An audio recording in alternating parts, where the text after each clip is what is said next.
Okay, just want to thank everybody for coming. Cover a couple of quick housekeeping items. There's a restroom back this way, also one here to the side. Did also want to say thank you to the folks here at Winfrey for having us again. They've been really gracious hosts for a number of these community meetings. We're certainly very appreciative of the time and space. So just want to welcome you. My name's Jesse Smith. I'm a Deputy County Administrator for Chesterfield County, and I'm also the little person in the middle there in that picture from Watkins Elementary School in 1984. That's my class picture. We were in the cafetorium. I'm the guy holding the sign, so that's why I picked that one. If for those of you that know Reuben Waller, his son is standing immediately behind me and to the left. So for me, this process has been really exciting. It's been fantastic to be able to come back to the community. Really a community I think that's super special, personally for me. So did also want to introduce some other folks. We have Leslie Haley, who is our board member here for the Midlothian District. Gloria Fry, who's planning commissioner for Clover Hill, and my friend Reuben Waller, who was a previous planning commissioner here for the Midlothian District. From staff to my right, we have Andy Gillies, who's the planning director. Steve Hosh, who's one of our planning managers. And Joanne, who has been so kind and gracious as to be here, even though she's due in December. So one of the promises is that we have to get this done, within the next couple of months, because the last thing you guys want is me, Andy, and Steve handling this plan. I can tell you that. But big thanks to Joanne. She's done a fantastic job with this, and we really think this is something that we in the community can all be proud of. Couple of other just quick items. You should have been handed an index card or a note card as you walked in. Please, as we're going through the presentation, write your question down, and we'll have folks, probably Rachel and Josh, walking up and down the aisles, grabbing those. You don't have to put money in there. This isn't a typical gathering, but please, we do want to hear your questions, and what we'll do is at the end of the presentation, we will read each and every one of those and answer them to the best of our ability, and hopefully follow up with you guys if we can't answer it tonight. So here's the objectives for tonight, and we'll follow up on this at the end. So we're going to generally describe what the planning process is, because I don't think we've done a great job of that in the past in explaining what is planning, what is a special area plan, and how does it influence development of the county. We'll explain the general gist of the special area plan itself, and then go over what we're proposing as changes as a result of the community input we've received over the past 60 days. After that, we'll go over the next steps, so when's the next opportunity for input, and when are the next public meetings. So with that, I will turn it over to Mr. Hosh. All right, so welcome everybody again. Again, I want to, as Jesse said, thank you all for coming out on your busy weeknight here. I know we all have other things to do, but I appreciate the concern you have for your community. This is your home, and I'm glad that you have an interest in the future of your home and how it grows and changes over time. And that's really what the plan does. And the graph that you have up here, and I apologize, it's a little hard to read, but in the development world of Chesterfield County, it all starts with the vision for how and where we're going to grow, and that's what's encompassed in the county's comprehensive plan. The Midlothian Community Special Area Plan is a subset of the comprehensive plan. So Chesterfield County is 437 square miles, right? That's a large area to take a look at and to try to account for all the development that's going on. In that area, we have several unique parts of the county that we call special areas. And Midlothian has been one of those special areas for a long time. The current comprehensive plan that you have for the community dates to 1989. And Midlothian Village was a very different community in 1989 than it is today. And the community 30 years from now is going to be a very different community than what it is today. So how that community grows and changes, the plan tries to influence how those developments come online, what they're supposed to look like, how they're going to fit in with the fabric of Midlothian Village and keep it an awesome, thriving community that it is. So from the comprehensive plan, the next step down is the zoning ordinance. So once the comprehensive plan lays out general land uses, what areas should be residential, what areas should be commercial, what areas should be reserved for open space or parks or public facilities. The next step down from that is the actions of individual property owners. So once the comprehensive plan's in place, individuals come forward to ask for rezoning for their property. So just because the comprehensive plan says you should be commercial doesn't give you any commercial rights to develop your property. That's what you do through the zoning process. You ask to change the legal development rights on your property. So that's a separate process. So zoning actions are separate processes that come once the plan is adopted. And then zoning cases will come forward, and those are different public processes that the community will weigh in on. We analyze the proposal that's being offered to make sure it fits in with the setting and the goals that we have in our comprehensive plan, and that the impacts from that development is adequately addressed. From zoning, the next step down is actual development. So we have different processes in the plan department for how we review actual site plans. So what's the building going to look like? How many parking spaces does it have? How is the landscaping going to be installed? That's the development processes that we have. And then ultimately you have a building permit. So that's kind of the end result of development from the comp plan down to somebody actually building something on the ground. And we'll take a look at, if I can move the slide there. Okay, so this kind of explains a little bit better in the scheme of a time frame. So again, starting with the comprehensive plan, which sets out the big picture, these are the goals, this is the vision for how the community, as it changes, how development should be handled. From there, zoning cases come forward, hopefully aligning with that comprehensive plan. Again, a separate process where the community gets a chance to weigh in, analyze the proposal, staff analyzes the proposal, make sure that whatever specifically is being proposed is a good development. From there, again, you have the development plan process. Again, that's another time frame. So zoning takes about 4 to 6 months on average, sometimes a little longer if there's a lot of issues to work out. The development process takes another 6 to 18 months to get through the actual architecture and the engineering of the site. And then, of course, the construction itself takes another 6 to 18 months, depending on, or longer, depending on the market, depending on how big the project is. So you're looking at several different stages in the life of a development as it comes forward. So the plan itself that we're here to talk about tonight doesn't do those other steps. It's the first step in setting out what is the community's goals and vision, and then all these other things are handled through the market, private sector, individual actions of property owners, not the county. The county doesn't build gas stations or shopping centers, things like that. Individuals come forward, and the private sector builds those things, hopefully, again, in alignment with our plan. So again, what the special area plan does and doesn't do, because there's a lot of confusion, I think, in the community, and with good reason, because these are a lot of jargony terms that our department uses, zoning, comp planning, those kind of things.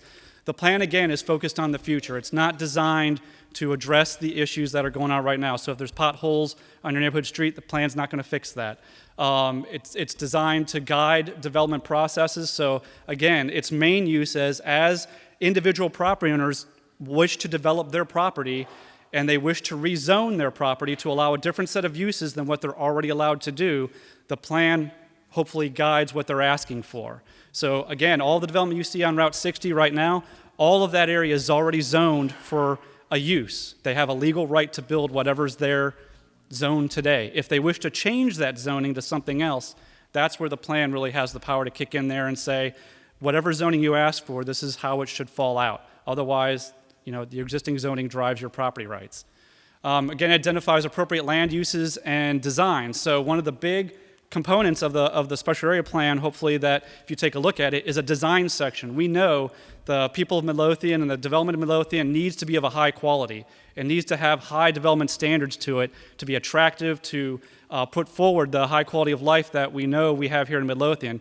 We're not looking for the standard chain development to come to Midlothian Turnpike. If you want to develop here, you're going to have a high quality special development with your new buildings. So we have a set of development guidelines in the plan that once the plan is adopted, we will turn into ordinance amendments, and those are the laws. So once the plan's adopted, we have the framework. The next step is to adopt regulations that enforce some of that design framework. So where the plan says, you should only be 3 stories in height, the next step would be to adopt ordinance amendments that say, thou shalt not exceed 3 stories in height, stuff like that. So those are the next steps after the plan adoption. And then again, we identify public infrastructure needs in the comp plan. So the beauty of the special area plan is it brings all these issues together into one document so that we can look at them and address them one by one as we go. So it talks about roads, it talks about schools, it talks about sidewalks and connections, it talks about the fire station, the library. All those different things are encompassed in the plan and how the county is going to look at them and treat them as the community continues to grow. And then finally identifies other projects and studies that need to be done. So again, the plan is the beginning of looking at how the village should move forward 30 years into the future. It's the starting point. It doesn't end the discussion. It really identifies those things that we need to do to be ready as things change, and things are going to change. Just like the village is not the same today as it was 20, 30 years ago, it's not going to be the same 20, 30 years from now. And things change, the economy changes, developments change, we got to be ready. So what the plan doesn't do, and we talked about this, there's some confusion out there, the plan doesn't zone property. So again, if you are already zoned to a certain way on almost every property in Midlothian is zoned to something, those legal rights don't change with the comp plan. So again, if you're zoned commercial, you're zoned residential, that's your legal right to develop today. The plan can't interfere with that because that's your legal right to develop. Again, it comes into play when you wish to change that zoning to something else, and that's when the plan guides that change. It doesn't change existing use rights. So again, we might show your property for commercial, but if you don't zone it to commercial, that doesn't mean you can develop commercial uses there. You have to stay within your legal framework. It doesn't fund projects. So we have several recommendations in the plan for infrastructure improvements. None of that is funded through the plan mechanism. There is other processes in the county that controls how and when things are funded. And as Ms. Haley knows, the laundry list of needs in the county is huge, and we only have but so many resources to address those needs. So the board every year with the budget makes decisions and priorities on how to spend the limited resources we have as a county. And sometimes that money will get directed to this area, sometimes it will have to go to another area where we have need as well. So the plan does not control any of that funding, it just identifies what needs to happen. It also doesn't address facility staffing levels or operations. So, the bus loop that we have on Midlothian here with Midlothian Middle School, the plan's not going to fix that. That's something that we're aware of. That's a problem. That's a problem today. Those are things that need to be addressed regardless of this plan being adopted or not. So those kind of operations and staffing things are separate kind of issues to be discussed.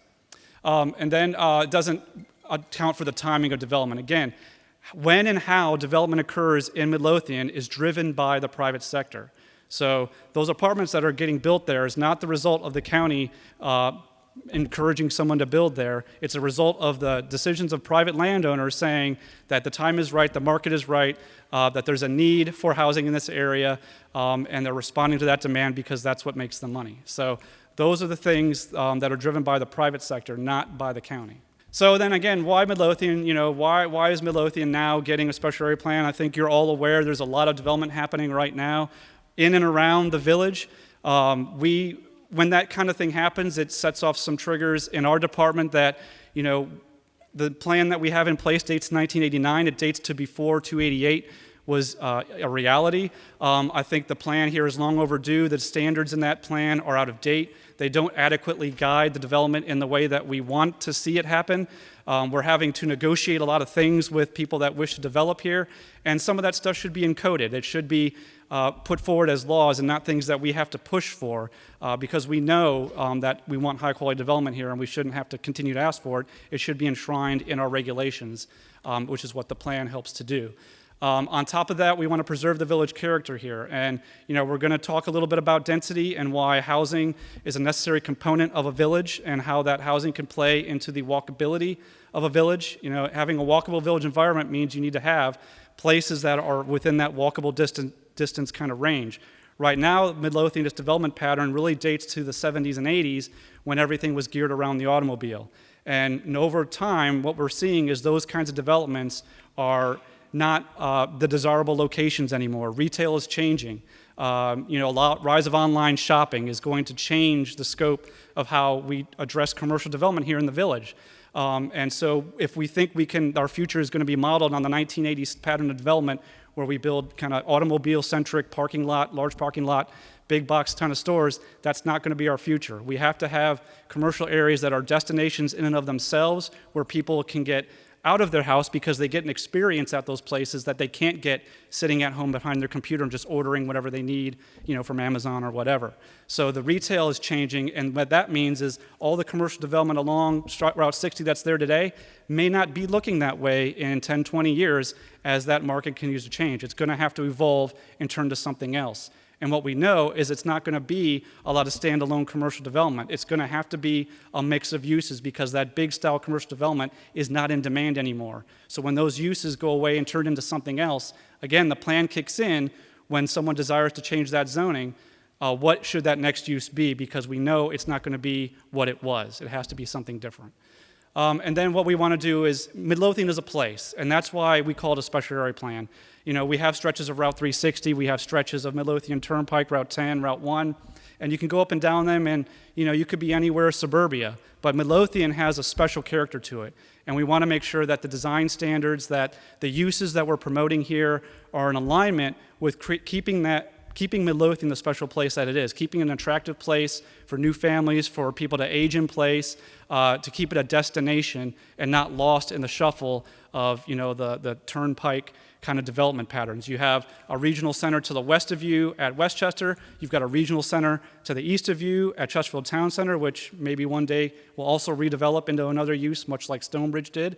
And then you've got Midlothian in between them. And we don't want Midlothian to look like Westchester, and we don't want Midlothian to look like whatever the town center eventually evolves into. Midlothian should be a small-scale village, a special place that is unique in the scheme of the developments along Midlothian Turnpike. So again, that plan is setting that framework up and guiding that development in that way. And Joanne will go in further detail about how that happens.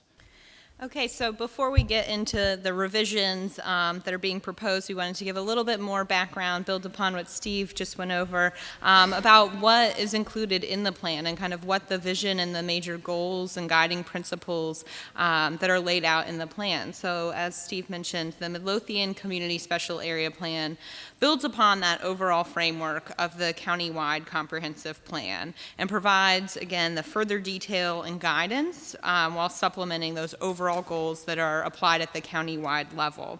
Really, again, taking that finer scale, finer grain look and recommendations for the Midlothian community itself.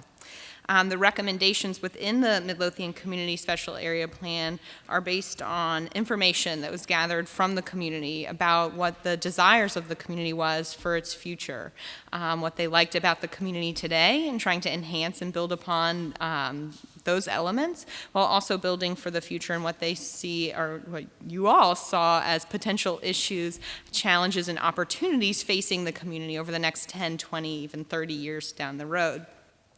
The plan highlights and identifies ways to improve upon the quality of life that the community members of Midlothian love, and why you chose to live here and make this your community, and try to make it an even better place to live, work, play, learn, and visit. So the plan structure, real briefly, the plan is broken up into 6 sections and then a land use plan that actually is a component of the countywide comprehensive plan. The 6 sections go from an introduction and a plan overview through identifying the assets, opportunities, and challenges. This includes a lot of the information and data section of the plan and looking at the existing trends and conditions. And then gets into the real kind of meat of the visioning document in the next 3 sections. So the vision, concept plan, and major guiding elements, a design plan that provides the detailed development guidelines and design recommendations for the future potential development that would occur. And then moving into infrastructure and identifying specific infrastructure projects that are needed throughout the area. And then lastly, an implementation section, which I'll cover a little bit more at the end, but that really helps set up that future phase. The special area plan is just a start. It identifies additional project studies that are necessary to kind of really make the goals and visions move forward into the future. So in order to ensure that Midlothian continues to be a thriving community, the plan recommends several kind of guiding principles. The recommendations of the plan all kind of stem from these major guiding principles, and these are really based upon what we heard from the community when we came out and talked with individuals and businesses and residents and people who work here and people who visit here. But starting off with the high quality village scale design, this is intended to ensure that any new or redevelopment within the village really complements and enhances the village style of development pattern that exists within the area today. So in keeping with that scale of development that exists. The pedestrian and bike-friendly community is about including improvements that will provide area residents as well as visitors with safe alternative transportation options, as well as recreational opportunities. So about providing people connections throughout the community. Main Streeting Route 60. The real intent here is to try and ensure that the Route 60 Midlothian Turnpike corridor will no longer be a divider of the community. Right now, it's almost near impossible to cross at certain sections, and the road itself can serve really as a divider and not a connector between the community. So looking at improvements to Route 60, in terms of streetscaping, speed limits, pedestrian crossings, and landscaping, and providing opportunities for people to be able to walk and bike safely along that route as well, would really make the road an asset to the community that helps tie the community together instead of a divider of, you're north of 60 or you're south of 60.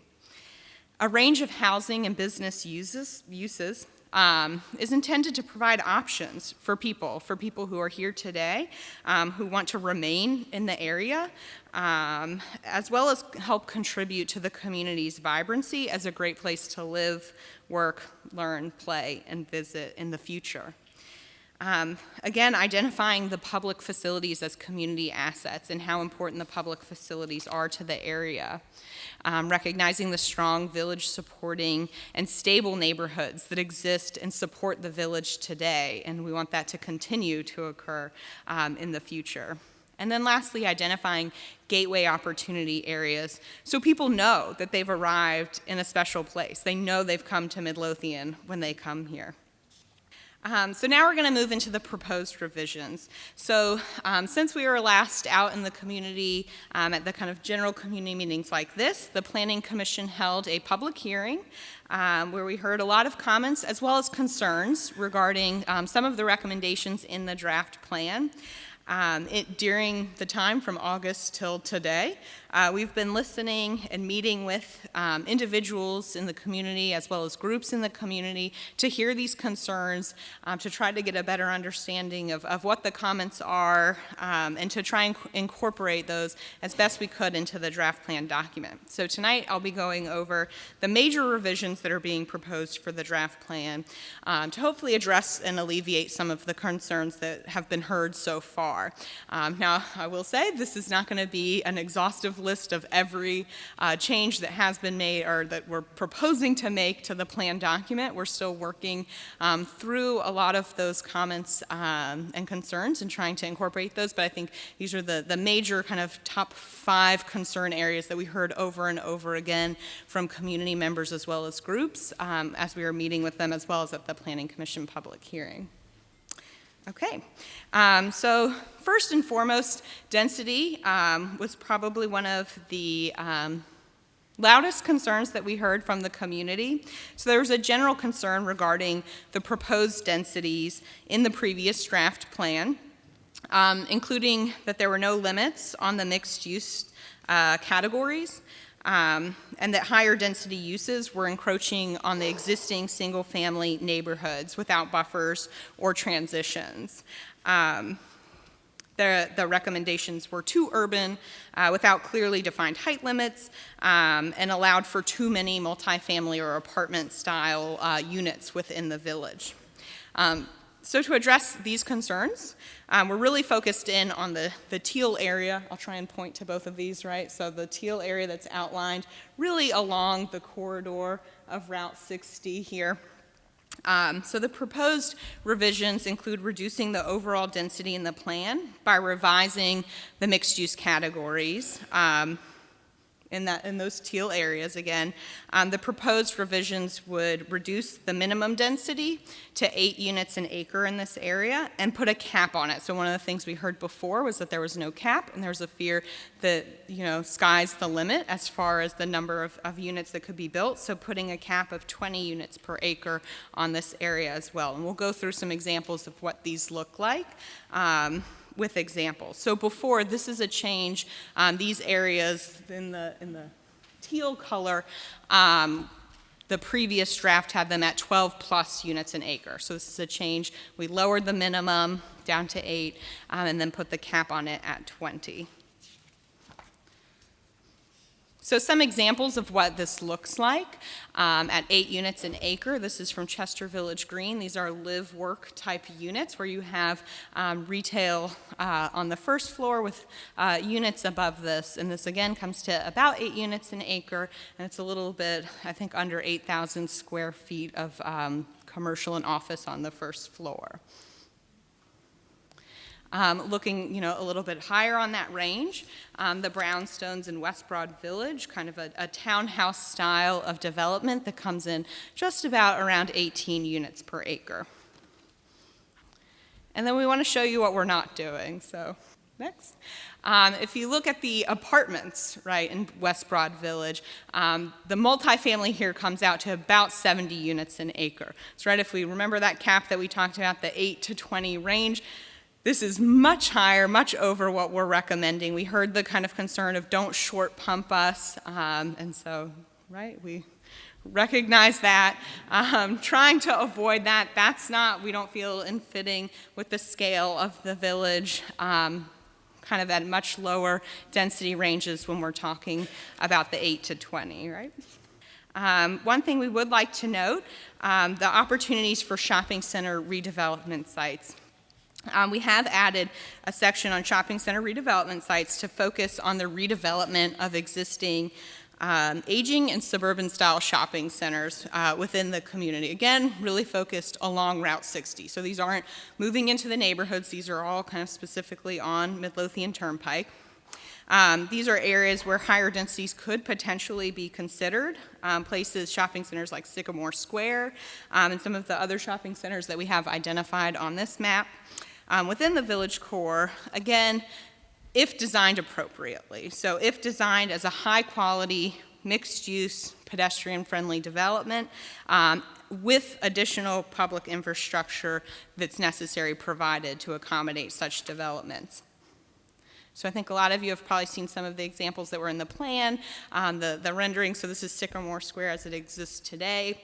A lot of parking, a lot of asphalt, disconnected uses with a large, now vacant, big box that's serving as the anchor. With the changing nature of retail, we wanted to look at opportunities in ways that Sycamore Square or some of these other aging shopping centers that have the similar sea of asphalt and large centers within them could be revitalized or redeveloped to, encourage them to live into the future and to have life beyond potentially their current uses, should those property owners wish to come forward with redevelopment plans.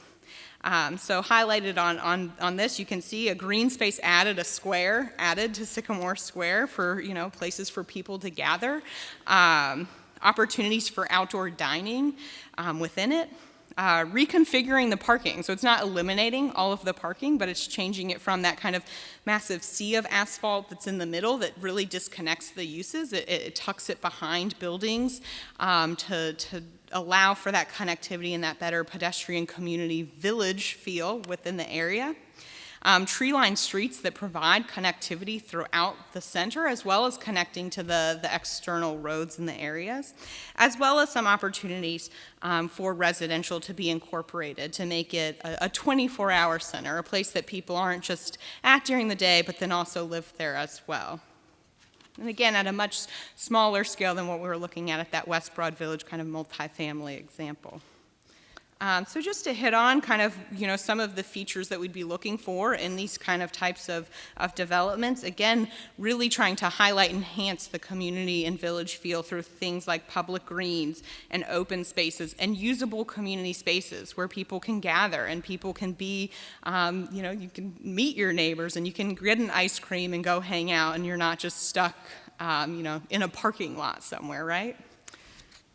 Another proposed revision attempting to address the concerns about the higher density residential uses encroaching and higher intensity uses encroaching on the single family neighborhoods was adding a note to the areas that were identified as medium high-density residential on the land use plan map. So those are the areas that are in brown on this map, or kind of an orangey color on this one here.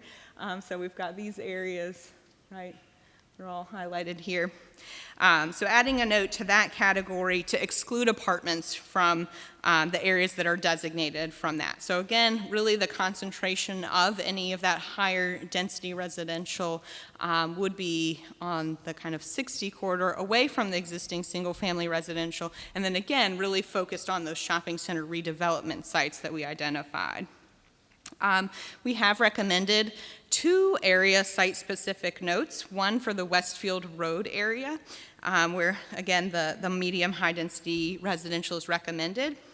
The note here is to ensure that new developments in this area consist of small lot single family that's detached, a duplex, triplex, and other housing types that are of similar scale to single family, not including townhouse and multifamily, to help protect the existing single family neighborhood in that area.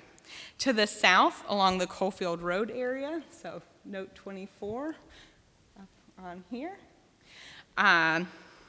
we added another site-specific note for this category that new developments in this area should be of a compatible scale and design with the existing residential and provide adequate buffers that should be employed to help, again, protect the existing single-family neighborhoods within that area to ensure there's transition if there were to be a higher density use than what already exists surrounding that.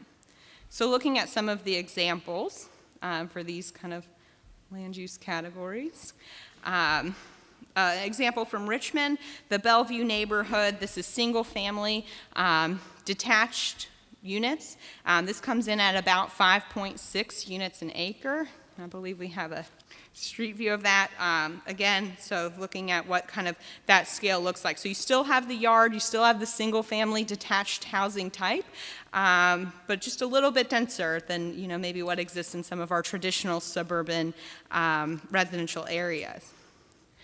Looking a little closer to home here in Midlothian, in Salisbury, we have the Pagehurst condos, which come in a little bit, right around 6 units an acre, where you have an attached product, your unit, that kind of has a little washed out here, but has a little bit more of kind of that townhouse feel where you have 3 or 4 units attached, but still provides a really kind of single family appearance of a kind of traditional home, just happens to be attached. Again, fits within the range of the medium high density residential that's recommended. Okay. So the rest of the areas that were kind of outside of the 2 highlighted notes and the teal along Route 60, the mixed-use areas, the rest of the areas are proposed to remain single family or commercial and office with no residential in these areas. So this is looking at the kind of yellow areas that we have throughout here, as well as to the north, right? We've got our yellow here and to the north, and then the purple and pink colors that are recommended for either office or commercial uses.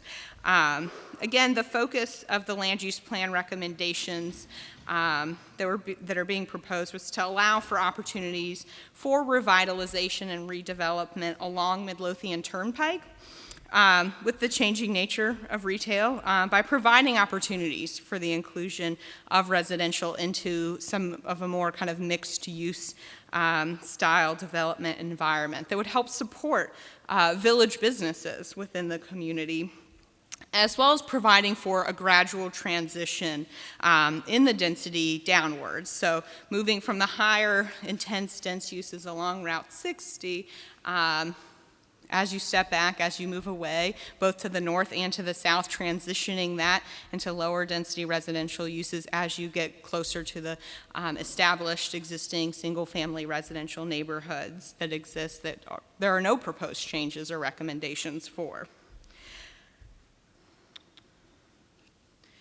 We will note, right, so again, the density that's recommended in the plan focused along Route 60 in that core area. And again, this area is for the most part, already built out with existing uses on the ground today. And that's not going to change with the adoption of this plan. This plan, again, just provides that guidance should the time come when private property owners would like to see a different future for their center. And this is where this steps in and provides that guidance. Another proposed revision is adding a village core general note to the land use plan map to provide additional guidance and information for those reading the land use plan. This general note would provide a more detailed recommendations on the following items.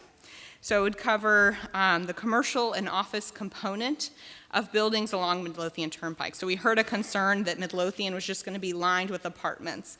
That's not the case. We're looking at, a mixed-use environment. We don't want to just see a line of apartments on Midlothian Turnpike either. So ensuring that, development that would occur in that area has the first floor, at least the first floor commercial and office component is intended so that you don't see that happen. Another recommendation in the village core note, as well as in the plan itself, would be emphasizing the building height recommendations within the village core, emphasizing that buildings should not exceed 3 stories. Now, we do have a little bit of a caveat note here that in the mixed-use areas, this could go up to 5 stories, and that would be with additional usable open space, as well as terracing and step backs on upper floors so that you would avoid seeing a canyoning. So you'd still get the appearance of a 2 or 3 story building with that, the upper floors that they would do would be pushed back. But for the most part, recommending 3 stories as that max. And again, this is only in the mixed-use area that we're talking about. This is not as we move outwards into the residential areas. Including of a development phasing plan. So a phasing plan, one of the concerns we heard was that being able to be on top of and understand all of the development that's occurring in the area with potential new development. So with new development, we'd be looking for a phasing plan to be submitted with all residential projects that identifies the number of units by type, as well as the kind of general timing to help improve projections and facility forecasting to anticipate the impacts of new development on area public infrastructure, whether that be schools or roads or other facilities. Still on the village core general note, the plan recommends discouraging of auto-oriented uses that would detract from the village feel, uses that are really aimed at the automobile and not at people within the community. So trying to keep development focused on the individual and the people that are in the community. The plan also, or the village core note also identifies general village style design guidance. This is that new development would be designed and should be designed on a system of interconnected streets that would help alleviate some of the traffic and transportations and concerns that we've heard throughout the community while providing interconnectivity between uses, making it easier to get around the village. Adding sidewalks in public places with a pedestrian scale. Looking at close attention to walking distances between uses, so providing for that proximity, having an interesting walk that makes it enjoyable, so you're not just out walking with nothing to view in between. Looking at pedestrian scaled streetscaping, so the landscaping as well as lighting, design and signs, as well as other features that again really kind of enhance that sense of place within Midlothian and make people know that they're in a special place. Additionally, public accessible open spaces should be provided with new developments and designed to promote social interaction, as well as activities. So not just, a green, but a usable green, a space that can be programmable, that can hold community events and gatherings, and that you can throw a Frisbee in. And then lastly, identifying the village gateways as areas where special attention should be given to preserving green spaces at the entrances of the community like exists today, employing gateway design features such as signage and landscaping in these areas to serve as community focal points. Okay, so moving into traffic and transportation infrastructure, we heard some general concerns regarding traffic with increased density and development, especially along Midlothian Turnpike. Additionally, we heard concerns regarding pedestrian crossings throughout the community and improving the safety and connectivity throughout the village. So the proposed revisions that we've added to the, or that we're proposing to add to the plan include adding language, an exhibit that we show here of proposed pedestrian crossings throughout the plan. Again, this isn't a complete extensive list. As I go into the next item, we'll talk about that too, but also adding an implementation item to section 6 of the plan. That's that implementation section I talked about before, for a Midlothian Turnpike corridor study. This would be a comprehensive analysis of the existing conditions and future transportation, whether it be for people biking, people walking, transit, and vehicular traffic, and identifying the needs based on the potential development densities that are recommended in the plan. So this would include looking at other options for pedestrian connectivity, as well as the vehicular traffic concerns that we've heard from the community. The impact on schools was another large concern that we heard from the community, both regarding the existing conditions of area school facilities and the potential impacts on facilities with new development. The proposed revisions include adding additional information regarding the current capacity levels for area schools and identifying some of the potential options for relief at overcrowded facilities.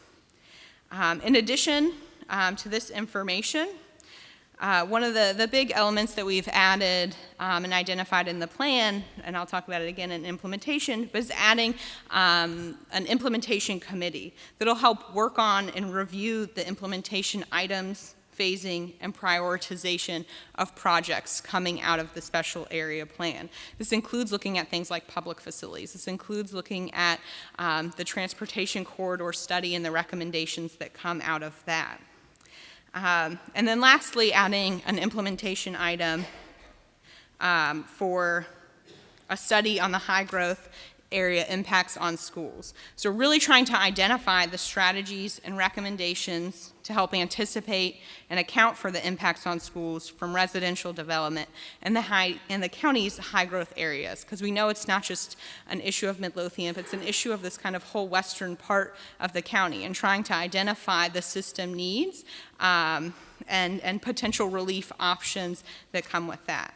Some of the other revisions that have been that we're looking to incorporate into the plan include adding additional information relating to general demographic, housing, and development in the plan area.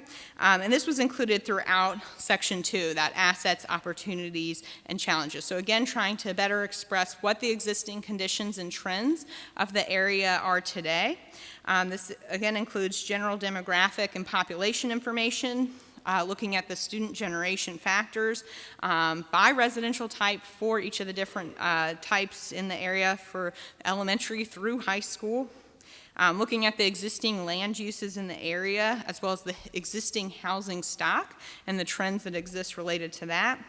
And then looking into the future with planned residential development that there already is zoning for on the ground today that's been approved but not yet developed, to have some additional information and numbers on that. Some additional revisions that were included also are looking at environmental resources throughout the community and their use as assets and opportunities. Looking at opportunities for small business incentives and how that can be encouraged within the community.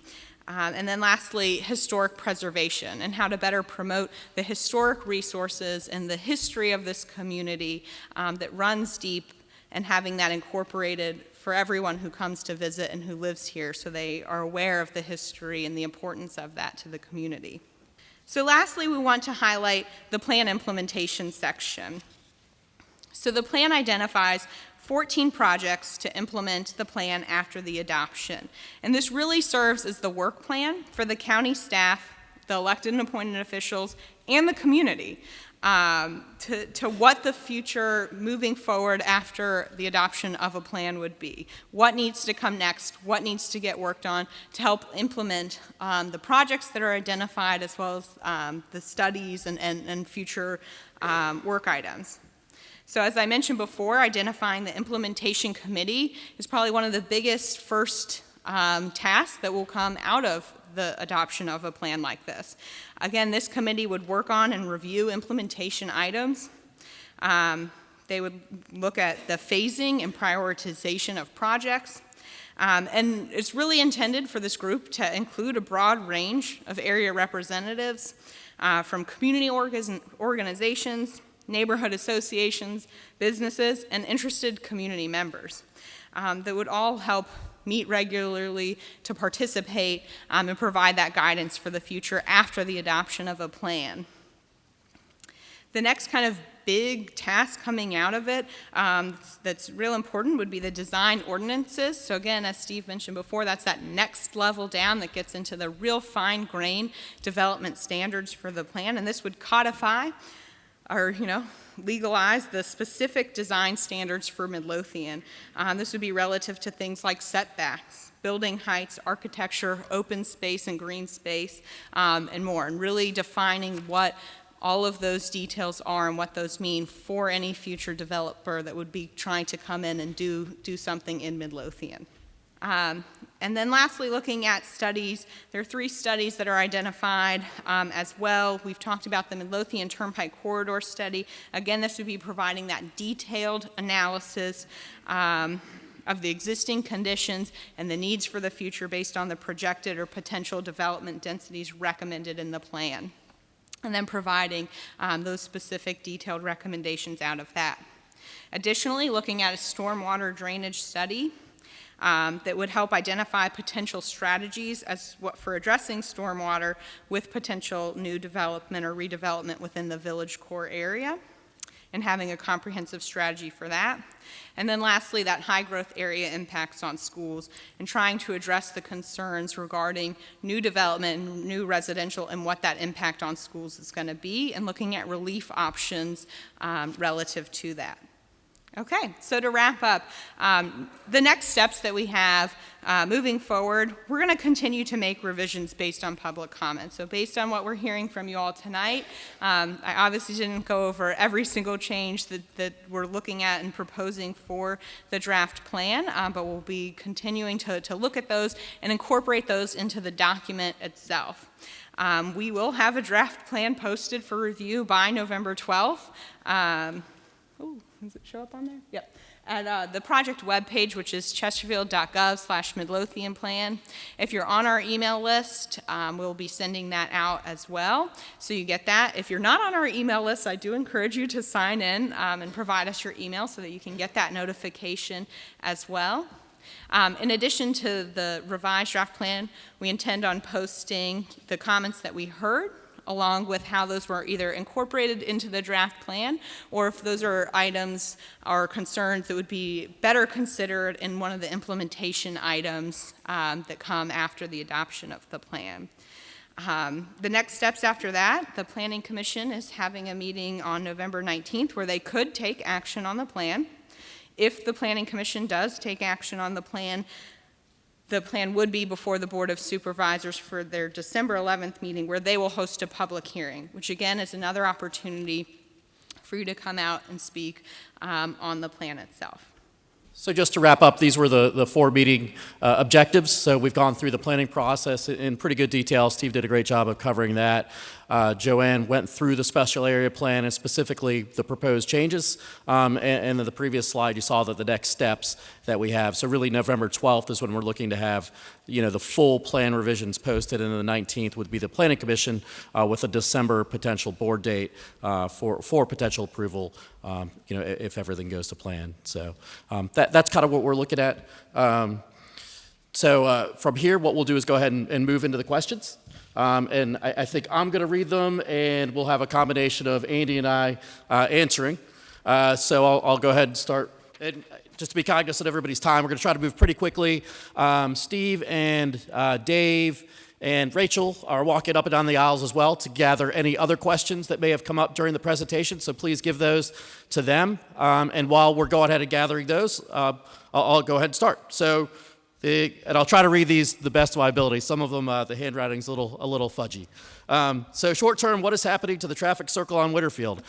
So the roundabout on Winterfield will likely be expanded to the east. So instead of being a roundabout, it will be more of an oval about. The challenge with that roundabout is actually that it's offset to the west. So it's offset to one side, which really it doesn't function as well as it should. The other challenge with that roundabout is that it really hasn't had any other legs to it. It's really just been a north-south movement. Frankly, it's just kind of been a hiccup in everybody's way. Once the retail and the other shopping center there gets moving, it should function a lot better. What are the plans to handle traffic from Midlothian Middle West? And then there's a question on Coalfield and Charter Colony. So a couple different things to answer this one.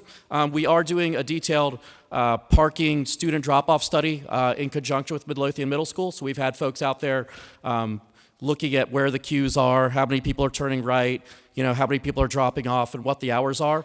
So as part of that, we're going to try to implement a better plan with schools to see if there's a way to improve that. We know that's a challenge in the mornings, and truthfully, folks really just can't turn left, so everybody turns right. So we are working with them on a detailed plan on how to improve that. So that's the one immediate thing that we're doing. Coalfield and Charter Colony, as Joanne mentioned, we are doing, as part of the implementation, really a corridor-wide evaluation of Midlothian Turnpike and all of its intersections. We do anticipate that there will need to be some modifications to specific intersections. For example, a Coalfield would be a good one.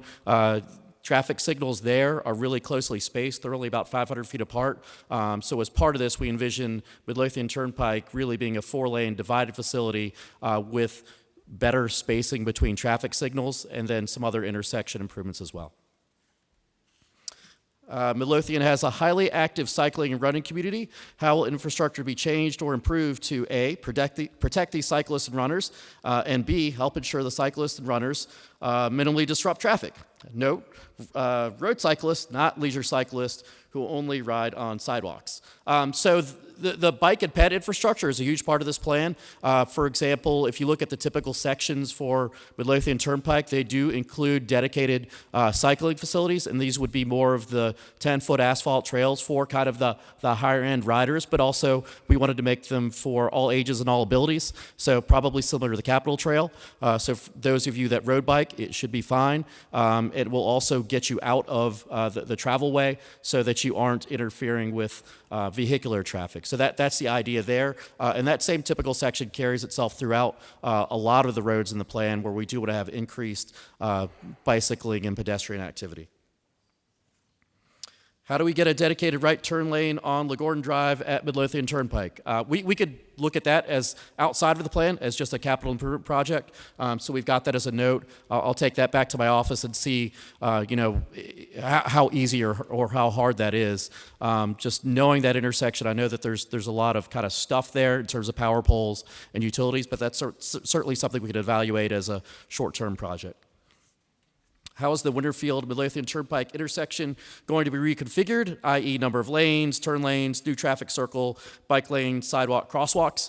So this would be part of that Midlothian Turnpike implementation step, really looking at the entire corridor from soup to nuts. I'll say from Winterfield to Woolridge is really the area that we're going to focus on. How do we make all of that work based on current volumes as well as the projected volumes that would result as a result of implementation of the special area plan and then land uses and densities are outlined there. So we'll know more as we really get into the implementation step. Where are the school sites? So we don't identify any school sites in specific here.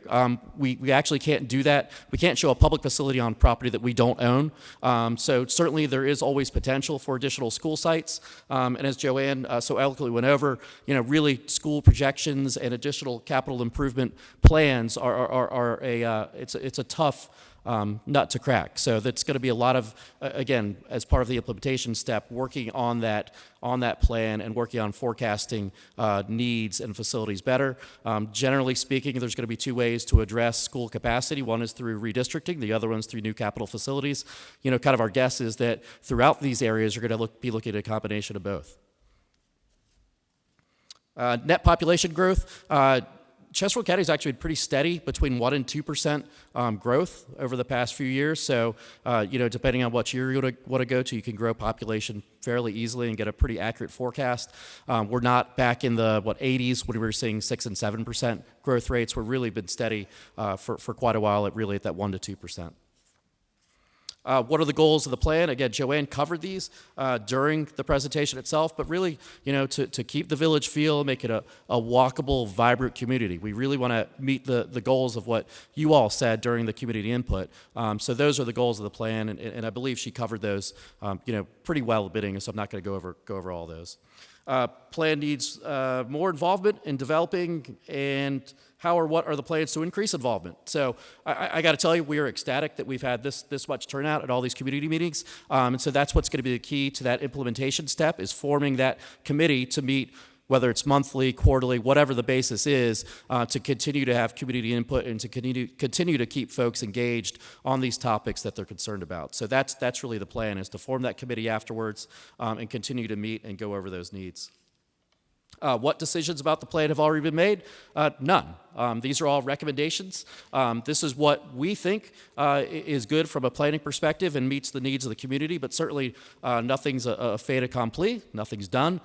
So we have multiple processes to go through before this is approved, and even then you still have, as Steve covered, the further implementation steps, drafting ordinances. There's a long haul before this vision is really accomplished. What timeline is in place for decisions? So again, November 12th, we plan to have the plan out and published on the website, and then 19th, Planning Commission in December, it's early, 11th, right, would be a potential board meeting. When is the next decision milestone? I think we just covered that one. Is this a short pump vision? Absolutely not. We tried to put the big red X on there. That's not what we're going for. So understand how there was some concern there, and completely agree. So that's not what we're going for. It's much less dense than short pump. Proportion of apartments, condos to single-family homes. Would rather have all single-family homes. Again, this plan does suggest a variety of different housing types to meet the different needs of the community, and not just the community that's here, but also the ones that could relocate here. About 65% of residences within the plan area don't have children, so we feel it's important to have options for those folks, whether it's an apartment or condominium, but something that they can move into other than a 4-bedroom, 3-bath house on a half-acre lot that requires a lot of maintenance. So, really there's two tiers as to why we're looking for those multiple uses. It's for the younger folks, as well as folks like my parents, or really my mother-in-law, who lives by herself in a 4-bedroom house that really just can't maintain it, can't get upstairs to the 1 bathroom, that sort of thing. So we're trying to make sure we have options so those folks can stay in their area, keep going to the same church, the same bank, everything else that they're attending. How are you handling wetland areas? Wetland areas are federally protected by the U.S. Army Corps of Engineers, so typically those are identified and permitted and protected during the development phase called site plan or subdivision. So that's a much later phase of development. We don't typically identify all of those as part of a special area plan.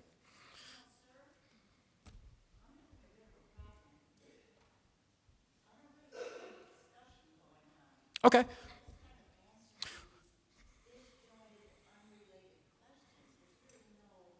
Okay, I'll be, sure.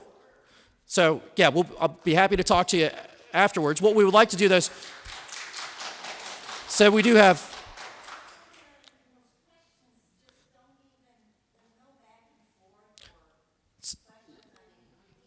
I understand. So if it's okay, because people do, we have a slew of questions. I do want to go through those, and, so we thought it was important that everyone could hear those. And we'll be happy to we will go through those, answer each one, and then again, once we're done with the questions, we'll certainly be happy to try to address more of your specific concerns. But, people did take time to write these. We do want to read them all so everyone can hear them and everyone can hear the answers. Yes, ma'am. What changes have you made to the environment section? Joanne did cover some of this that in terms of stormwater implementation step. So we will go through that. There are changes being made there.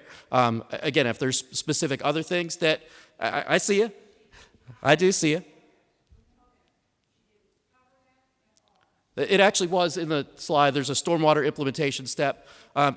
Again, we could go back over it, but we do want to go through all the questions that folks have asked that did come here tonight. We feel like everyone's opinion is important. So that's that first slew. And I apologize if I'm speaking quickly. I'm trying to get through all these to leave some time. Okay, sure, I understand. What businesses are going into the new promenade?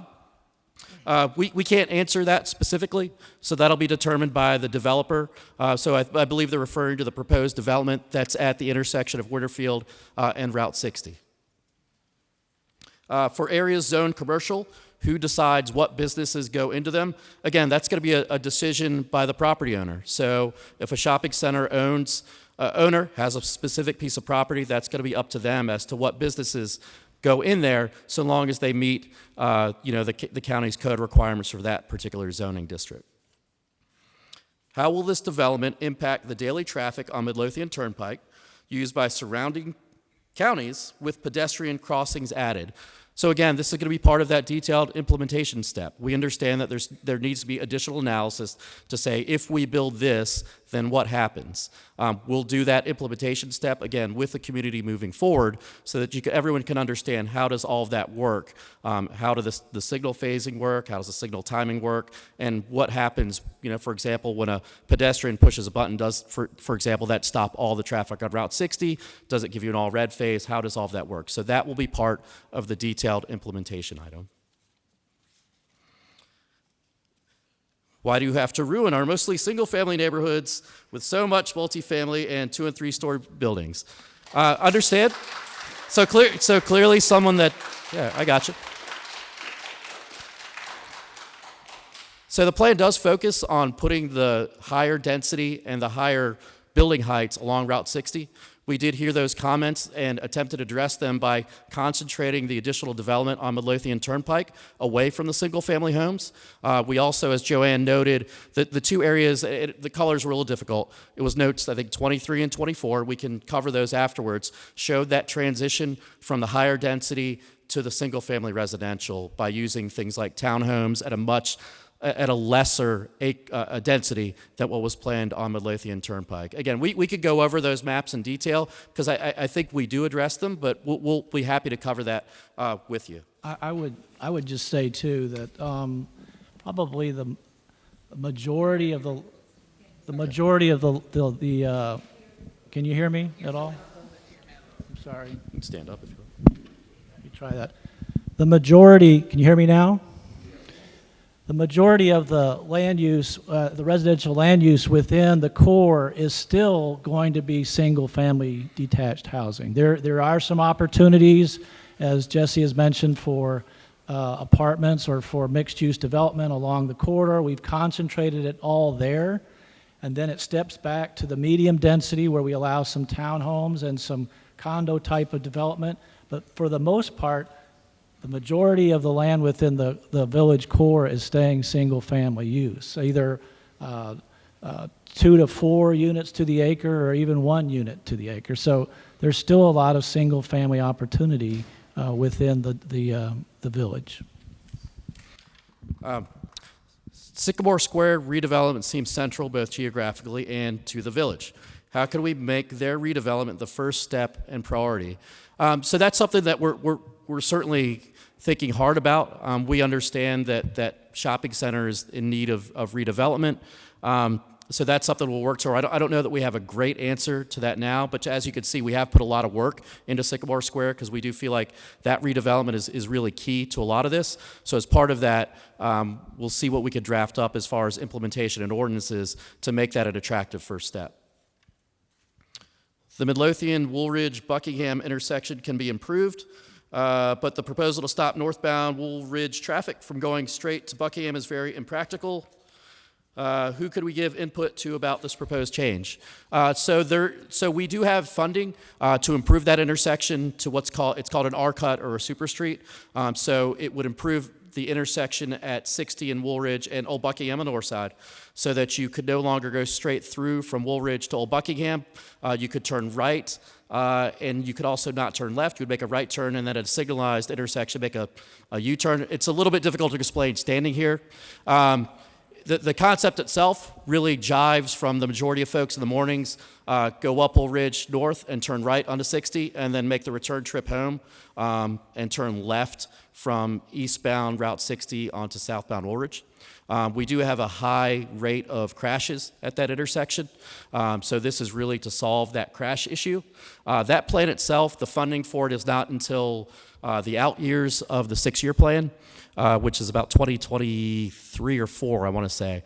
There will be separate hearings and community meetings on that to talk about that specific project. I could show you kind of some high-level stuff after this, but that's several years out, and there will be lots and lots of opportunity for input on that. So we certainly understand it's something new to the area, but we do feel overall it's the right thing to do from a safety perspective.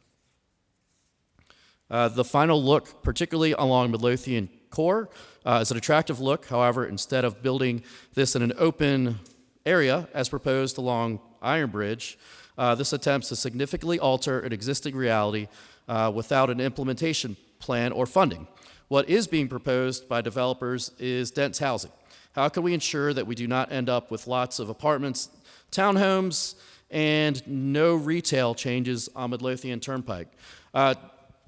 That's a pretty complicated question, but a lot of that's going to be tied up in the implementation and ordinances. So again, that's where the community participation is key in terms of making sure that the ordinances are drafted to provide the protections that the community desires and really needs to see as part of that future development.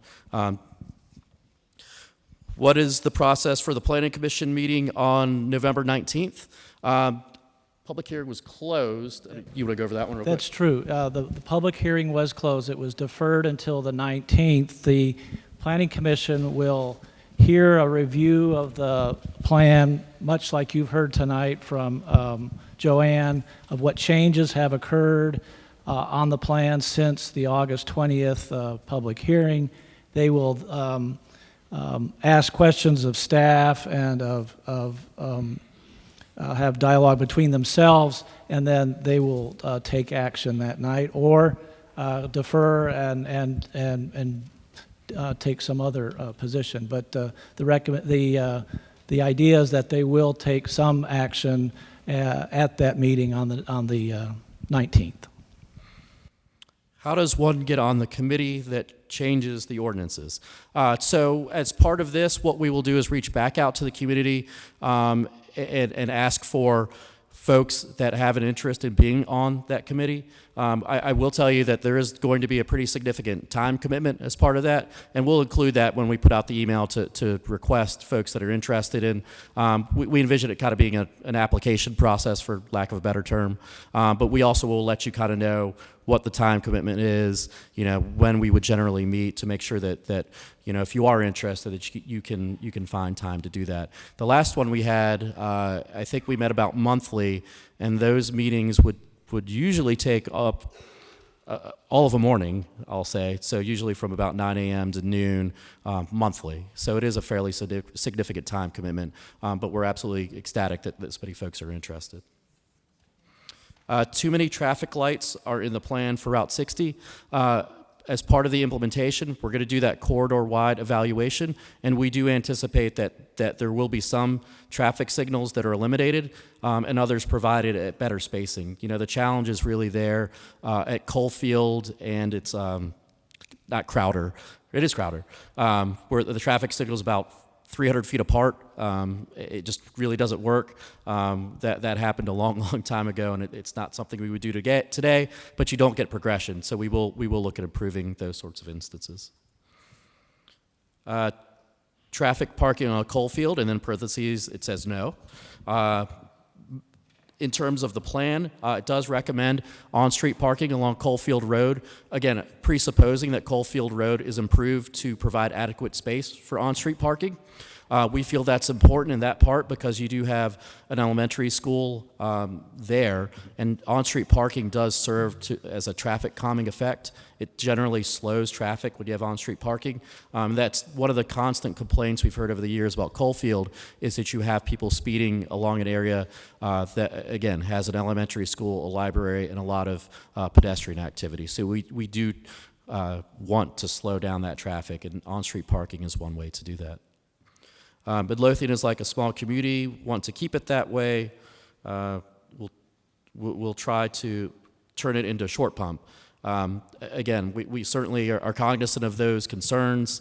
I think we've shown that the densities here are more of kind of that Bellevue scale. They're not proposed to be short pump by any means, and that's not the goal. Can a highway bypass be planned for Midlothian to move traffic away from the village? We don't have a traditional bypass planned. Really the challenge with bypasses traditionally has been that when you remove the traffic from the area, then the businesses struggle. If you take the traffic away, they can't survive. So there's not a concerted effort to take significant volumes of traffic off of Route 60. What the plan does do is provide for a grid network to give folks alternate paths. If Route 60 gets congested, you'll have that grid network, those parallel streets, so that you can route around it. Why are offices so far from Main Street, Route 60? Do you want to? In the plan, we plan to, with the zoning ordinances, changes that will occur after the plan's hopefully been approved, we'll be adjusting some of the setbacks and moving future buildings to closer to the street so that there will be more activity along the street, the ability to have areas that could have pedestrian activity in the front. We'll have the parking go behind the building so that it won't be all visible along the freeway, along the turnpike. And we'll be trying to create a public domain between where the cars are now and the streetscape with the trees and some park benches, street lights, and so forth. We'll have areas also that will be incorporated, hopefully for outdoor cafes and so forth. So they'll get a lot more activity along the street. So we are trying to move the buildings closer to Midlothian and not further away from 60. This is another traffic question. So where will the traffic on Route 60 be moved? Route 60 has 288 access. We're within the Beltway. So again, we don't anticipate moving traffic off of Route 60. We do anticipate giving folks options. For example, the improvements to the intersection at Woolridge Road would provide a more efficient intersection if folks do want to route around and take 288. We also have a planned extension which is in the design phase of Woolridge Road between 288 and Old 100, which will complete that interchange. So it would really give you a de facto bypass if you wanted to, although we're not trying to encourage folks not to use Route 60. We are trying to provide alternate routes and resiliency within the road network in case congestion occurs or crashes that could potentially congest Route 60 even more. What types of residential in Sycamore Square? The plan itself would allow for a variety of types of residential. I don't know if, Andy, you want to speak to that specifically? Yeah.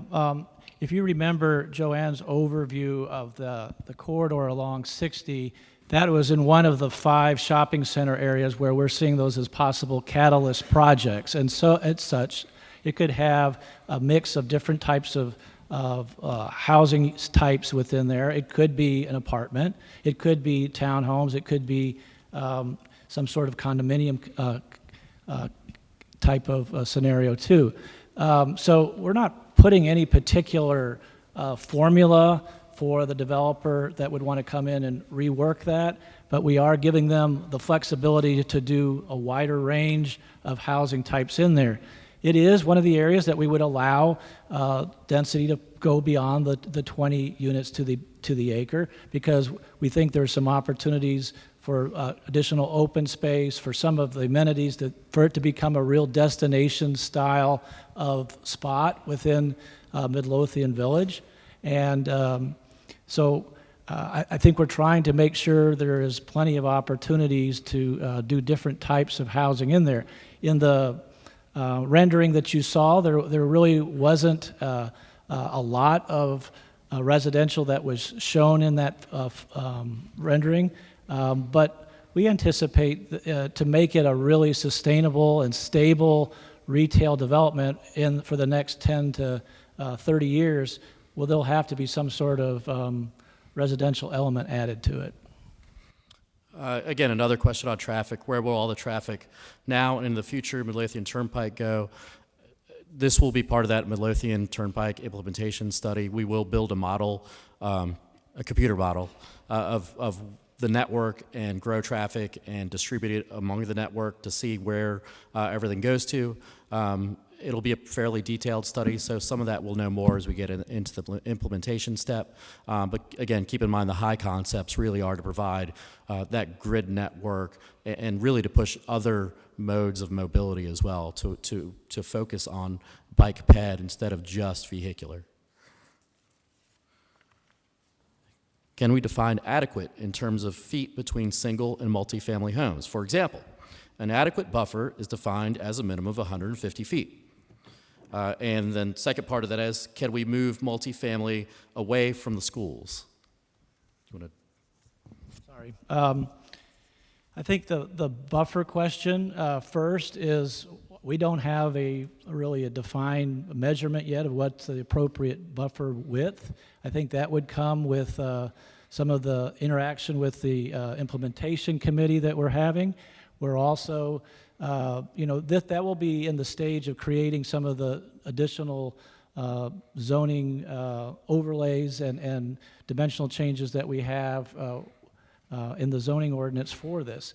We'll be looking at how other communities have handled buffering between townhouses and single family possibly. We'll have lots of examples and illustrations to help come up with the right fit for those type of dimensions. But in this plan, all we're suggesting is there needs to be some sort of buffering technique that would be placed between an existing single-family residential development and a future development that would be of a higher density. It could be, such as a townhouse or maybe a condo type of development. I want to reiterate that in the areas that we've talked about as note 23 and 24 and the medium density residential areas, we are not recommending, we're not putting anything in about putting apartments into that area. It's just the density of between 4 units to the acre and 8 units to the acre, which is really not a really high density and could, with the right type of buffering, be a good fit next to some single-family detached housing. There may be also some opportunities for some nice small lot configurations for single-family detached or even single-family attached. So we'll get into some of those details as we get into the ordinance rewrite portion of this project. And the second part was, can we move the multifamily away from the schools? Well, there isn't a lot of multifamily programmed near any of the school sites. The only one would be, I guess, the Midlothian Middle School. That's right there on the corridor. I think the future of that middle school is something we were all going to have to kind of work on in the next years ahead. And the possibility of a well-designed destination style of multi-use project could be done well and be in close proximity to that school if we design it right. But at this point, we don't have any applications or anybody that's really looking at that. The idea of providing some residential a development, maybe not to the dense of apartments, but some sort of condo or townhouse may be a better fit for that. But we'll just have to see how that works in the future. I think we've really tried to limit the opportunities for apartments to just the US 60 corridor, and that's it. So that is a pretty substantial change from where we were when we were working on this plan earlier in the year. What was the first date this plan came to the Planning Commission?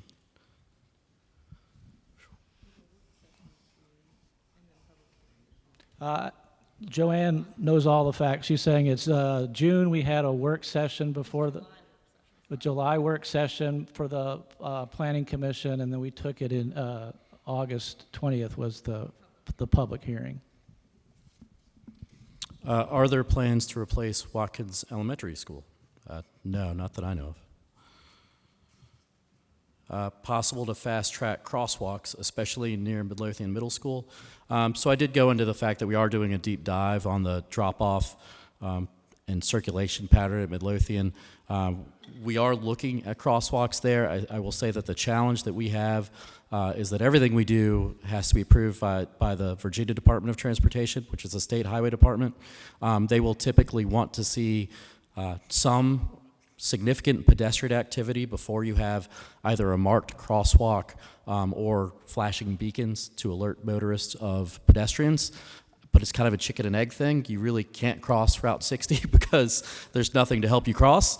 So that's one of those arguments we typically get into with the state. So I will tell you we are making efforts to provide at least the push buttons with the walk, don't walk signals at the signalized intersections on Midlothian Turnpike. Those of you that live in the area will notice that some went up along Charter Colony at Woolridge, as well as Coalfield at Woolridge. That was a result of similar requests. So we'll look to have those again expedited for Route 60. Just again, please recognize that we are not the final arbiters of whether those can go in or do not.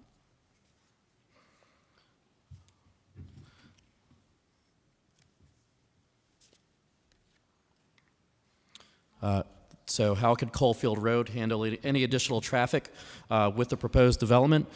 So from a capacity standpoint, the two-lane road could actually handle a significant volume of traffic.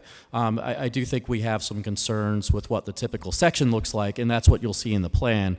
We're recommending that Coalfield, again, have on-street parking and separate pedestrian facilities so that folks have safe places to walk and that the traffic is slowed down. Would you consider evening meetings for the committee so you could have a more diverse population? I think the answer to that is yes. You cut out part of the population by only having daytime meetings. Understand. So that's something we can certainly look at, maybe having a mix of morning and evening meetings. Again, we'll have to kind of work through folks' schedules as well. Will developments be approved before studies are done? Again, every development proposal new development has to go through a zoning process. That's fairly extensive. I know I've been in the county for 17 years now. I've seen zoning cases take 2 years plus. So it really just depends on the particular case. Smaller cases, minor rezonings can get through pretty quickly and may not need the benefit of some of these studies. If it was a larger case, maybe that would be something that would be prudent that staff would recommend that we complete the studies first. So it's really just going to depend on what the exact proposal is and where it's located. Yes, ma'am. Sure. Let me respond to that because I think that's really important. I think that's a really good evening. Thank you all for being here. I think that's a really important question. It's just our planning commissioners were nodding to me. Once a plan is filed, we have a year. We can defer that plan for a year, but after a year, those property rights, we're going to have to act on that property, on that zoning request, unless the applicant of their own is going to take further deferrals and sit down on that. And so we have those developments that have been pending. The most recent comes up in February. So we do have timelines under which we the county are going to have to respond to take actions, the planning commission and then the board. Now, what those actions are, are really dependent, I think, a lot on what we're hearing from the community and what we are looking at as the fact that, when we've got some teeth and some real design enhancements from a plan helps us with that. But we do have, and Andy can correct me if I'm wrong, but right, we have timelines that are driven by law that we have to adhere to unless the applicant is still willing to sit back and then play longer. And candidly, that's money to them. So we have to be mindful of that. Sorry for jumping in here, but I knew that was a really important question that is driving both the planning commission and the board when we're looking at these cases to say, we've tried to have all of this community discussion, but we know that there are folks out there that have rights to have their matters heard. Starts when the applicant files their application. And so, again, one of those applications was filed last February. So we're coming up on February quickly, unfortunately. Are you saying that within a year you have to give an answer? What if somebody's asking for a change in zoning? That, right? Can you not deny that case? Sure, we can deny the case, but we're going to have to have we're going to have some kind of teeth to be able to deny the case, but we have to take an action within a year unless the applicant themselves pulls the case back and asks for more time, but we're going to have to take action on that, and they have a right to appeal our action if in fact our action is just a simple denial. So we need to have some kind of teeth, some kind of teeth on which to deny an owner's right to sell their property or an owner's right to rezone their property. I mean, there are property rights that people have. They own their property subject to certain rights, but they also have a right to look at that property, to sell the property to somebody else, to consider rezoning that property. And so we're really, that's part of, I think, the angst that's existing in this community right now is this balance of recognizing that development is happening right now because the economy is good and this is a place people want to be. And that's a good thing. It's a really good thing. But from our perspective, speaking on behalf of the Planning Commission and the board, what we want is to hear from the citizens so that we can put some additional enhancements in place to say, look, we're not going to just shut down development because we know that's impossible to do. But if you're going to come to our community, we have expectations that we can put in place with a plan, with a vision, and then ordinances that support that vision that give us teeth to be able to say, we are a special place, we do have a special plan, and this community has adopted ordinances. And so we're still steps away, as you've heard, from actually putting the ordinances and the teeth into what this community is looking at and how we've been having this conversation. But that would then give us those further directives of specifics and enhancements and requirements and things like we didn't even, because this plan involves a lot of steps, things like the additional architectural design and the quality and materials and the things that also put messages out there to what this community's expectations are. What zoning is coming up in February? I'm sorry, I don't have the plan requirement in front of me, but there's a the case, right? It has not been advertised, right? So it's not been advertised for action yet, correct? I'm just saying there are plans that have been filed that are in the process, that are in the timeline. That plan has not. It's been filed, correct. That's right. It's been filed, that's correct. So, Okay. Jesse, if you would, Sure. Yeah. if you would continue then.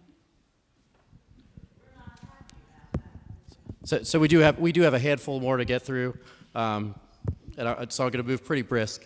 So you mentioned we have limited resources to pay for already needed projects. Does this plan put an added burden on our current infrastructure?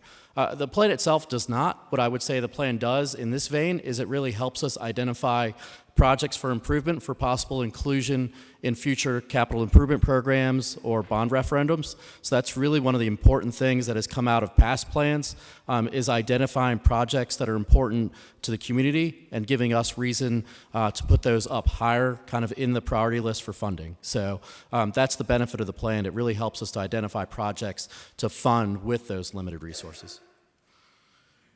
Oh boy. Will implementation... I honestly can't read that one. I'm going to try. I can't read that one either. Cannot find another village like Midlothian where a county has successfully converted a village of this size to a smart, walkable, modern community with a major highway as the focal point. Are there any precedents? Yeah, sure.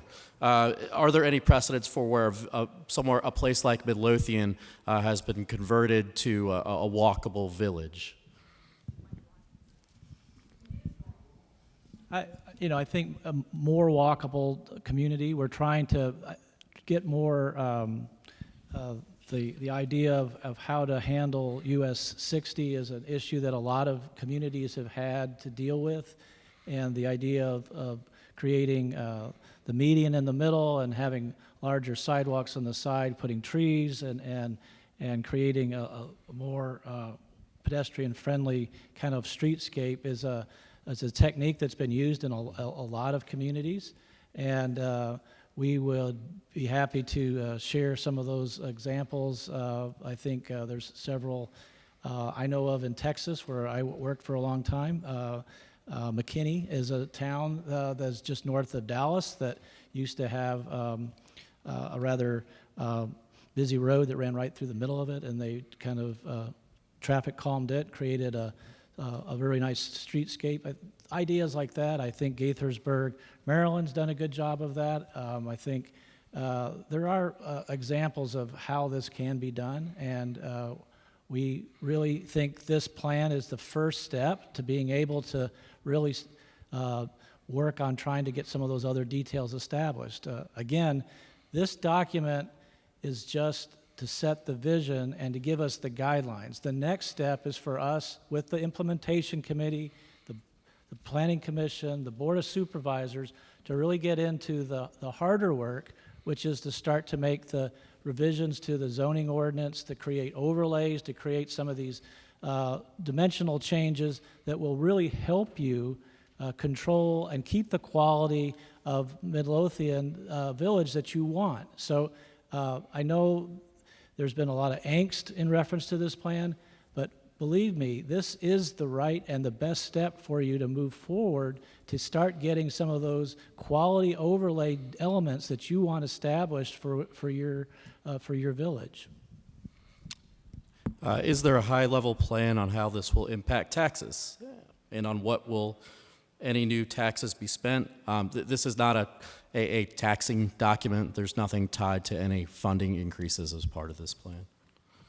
What is the plan to mitigate school overcrowding? So we've talked about this quite a bit. Again, really the key is going to be that implementation step moving forward to work collaboratively to address that, not just in the Midlothian area, but a lot of our high-growth areas that experience the same issues. Are any schools proposed to handle overdevelopment? Again, we wouldn't specifically propose a new school as part of this, but we'll have to work on that moving forward with the implementation committee to define where is the growth occurring and what's the proper solution to that. Is it, redistricting, a new school, or a combination of both? On that particular one, I would just like to say, in reference to a zoning case that would be just coming through, the approval of that, it usually takes between 3 and 7 years before you actually see anyone living within that subdivision or that project. So during that time is a great opportunity for the county, for the school district to all kind of work together to start solving some of those problems. We've got a 3 to 5 year period, 3 to 7 year period of time to try to solve some of those problems. And in the past, we haven't been working that in a coordinated manner, and we haven't been able to do some of that. I think with the formation of this new high-growth area impact study, which is one of the implementation items, as well as the formation of the implementation committee, you're going to start to see some of that progress and better coordination to try to solve some of these longer type problems that of overcapacity of schools that have been in this area. We've got to address it. We've heard that loud and clear, and I think we have at least a few of the tools within the implementation section of this plan to start helping you with that. Very well put. What input will the existing residents have on proposed developments? So as development cases are proposed, there is significant community input, community meetings and public hearings, both at the Planning Commission and board level. You'll typically see sign postings, as well as email notifications, social media, that sort of thing, notifying you of those community meetings. What about water runoff on older neighborhoods? So with typical new development, we do not allow additional runoff beyond what is already existing, and in some cases, we even make folks restrict the runoff from their property if it would harm a downstream property. So that's happened in a couple cases around here. The zoning case over here on Old Otterdale Road was a good example of where we were able to actually help an older community by reducing the amount of water that they were seeing currently. I'll also pitch in and say, as Joanne mentioned in her report, there are 14 projects that are proposed within the implementation portion of this, and one of those is the stormwater study, a regional stormwater study to be done to start figuring out how to solve some of the stormwater issues, not only, I think, for the new development, but with the coming up with the rational and correct way of handling stormwater for those new developments, we're going to see some improvements in some of these existing neighborhoods too. Why do we need more townhomes and condos on Coalfield Road, especially on the property adjacent to Carriage Hill subdivision?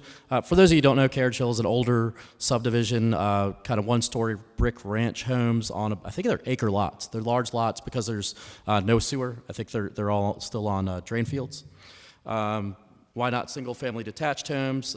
For example, a 55-plus community would be ideal. Do you want to address kind of that particular area? Those are still options for that area. And on the plan, we're saying that the development should be between 8 units to the acre, between 4 units to the acre and 8 units to the acre, which is, could be a small lot, single-family detached development, or it could be up to a kind of a small townhouse type of development. I don't think you're going to see an aggressive type of condo type of project be able to be placed on those types of parcels within with that density level. So I think that, along with what we're proposing in the plan now, which is some adequate buffering between some of those existing single-family detached neighborhoods and whatever new developments being proposed, I think we can make a good transition between two different residential types of uses. At this point, there aren't any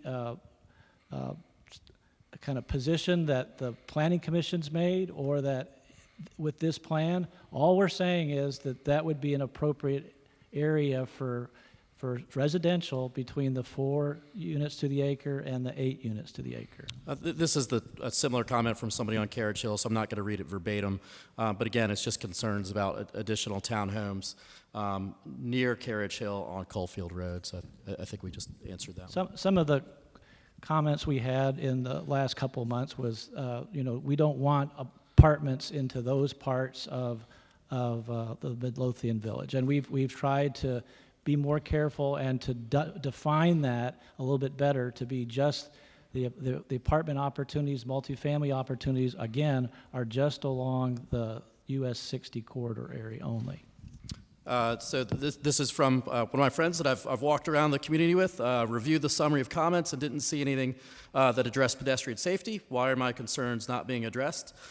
So we did actually spend about, it was probably an hour and a half walking all of Woolridge Road with this particular person. Spent a nice morning there. Some of the safety concerns were with the sidewalk, and there was some broken up sidewalk along the corridor. Again, those would fall under the responsibility of the Virginia Department of Transportation, and they have committed to fix those particular sections of sidewalk. There were also some other concerns with just the volume and the speed of traffic on Woolridge Road. So we have been working with the Highway Department to see if there's a way that they would allow us to reconfigure the road to provide more buffer between the sidewalk and the travel lanes. If you've been on Woolridge, it was built back in the 90s as a typical suburban road. The sidewalk is right behind the back of curb, so it is pretty uncomfortable if traffic is going about 50, 55 right by you.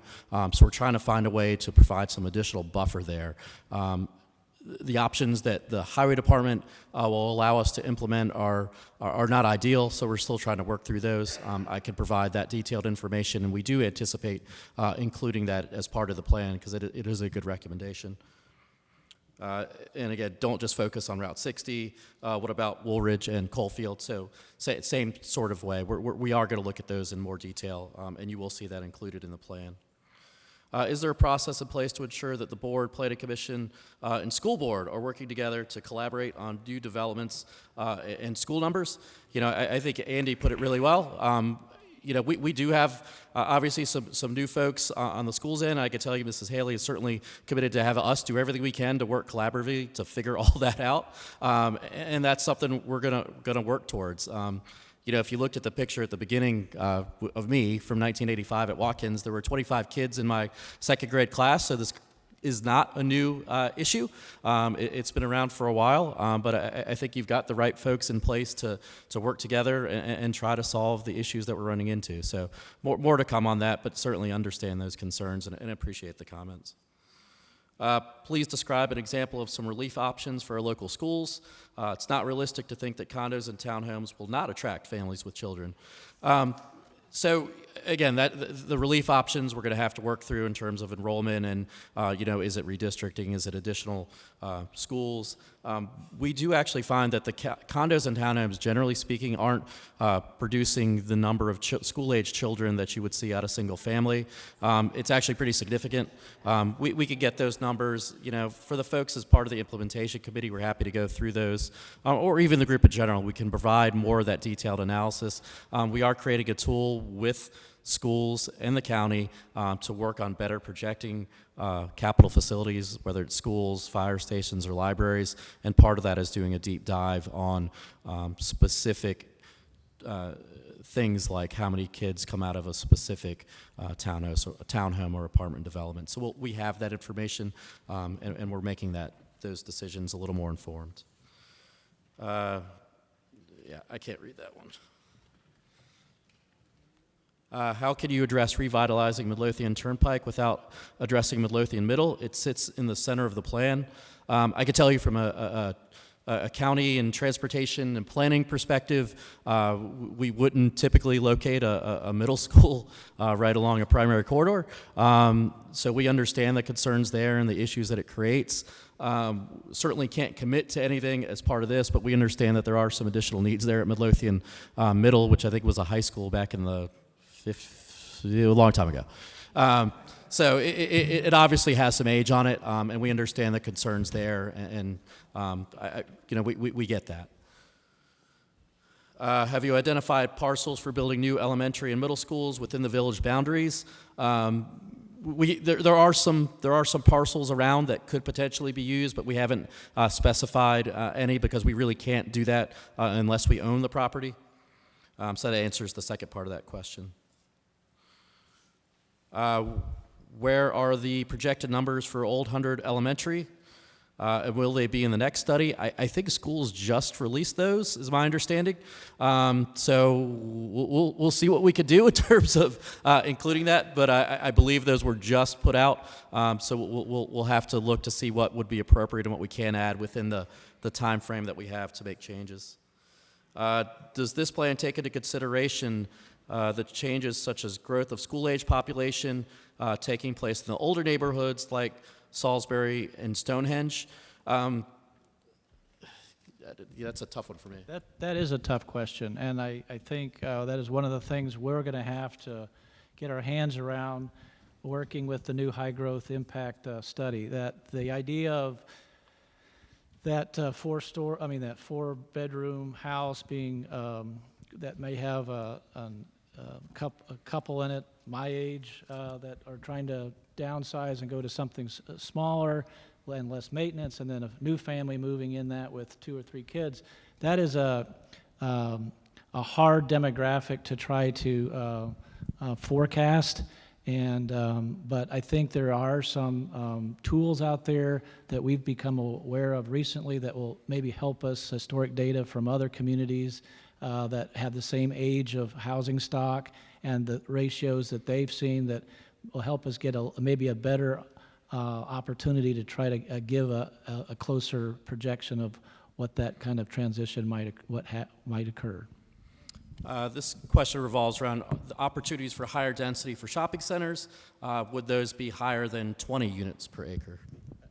Again, those 5 shopping centers within the corridor, we're saying if they do additional improvements, such as more open space, that they provide other amenities and so forth within their plan, there is a possibility they could go higher than the 3 stories and more than the 20 units to the acre, but they have to up their game. They have to provide something more than just kind of the standard project, and that is going to be part of the zoning review process that will go before the Planning Commission and the Board of Supervisors. It is not there's still going to be a lot of good opportunities for 3-story, 20 unit to the acre or less projects within those areas. It is just giving them maybe the opportunity to have the flexibility to do something a little more special in that area if they were so inclined. That is all that really means. How did the private sector determine this village needs more 3-story buildings? Villages don't have them, is what this card indicates. We've had a lot of conversations with realtors and home builders and developers that trying to provide some opportunity for some other products to come into this area would be a good process, could be a good thing for both the community that's trying to branch out and provide more housing types, but then also for them to try some other projects that really haven't been that possible within Chesterfield. This is an area with some good income levels. It's got good schools. There's a lot of opportunity to try something here in the Midlothian area that maybe wouldn't work anywhere else in Chesterfield. And the idea that trying to have a higher quality housing product or a new multi-use project that could be a destination place for everyone within Chesterfield is an opportunity that not everybody in Chesterfield has. I think Midlothian has a real opportunity here to try to do something. We've heard that over and over again from the developers. They're still going to have to bring a quality project, though. What is a good development? And what about community gardens? Do we have a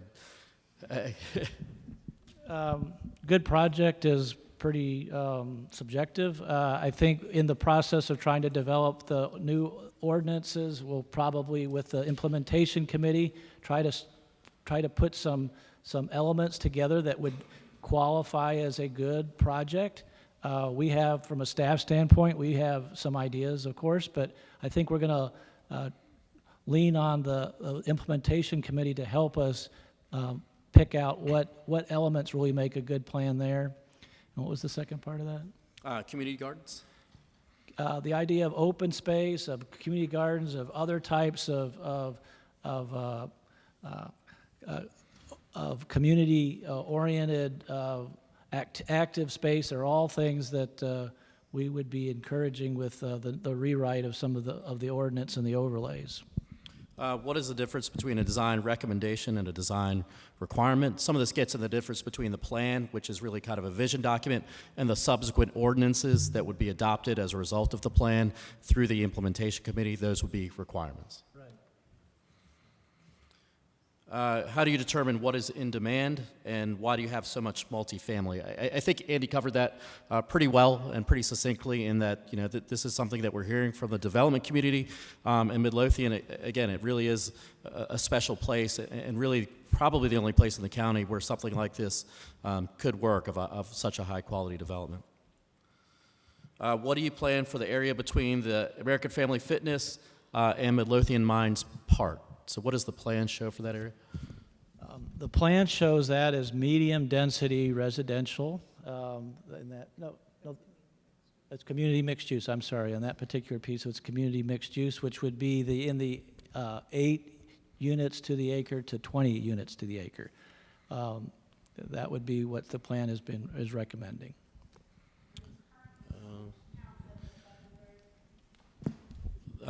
This is what do you have? Watkins Elementary? Not sure.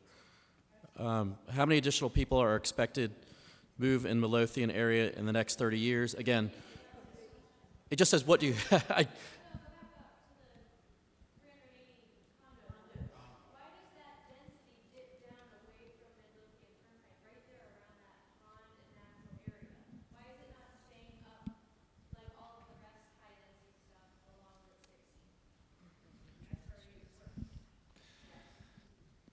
I think because basically when we were looking at where there were any kind of really opportunities for new development, that was a piece that seemed to be still close enough to 60 that still would have some commercial opportunities, connections, but also that it would still make for a good transition for a higher type of density residential project.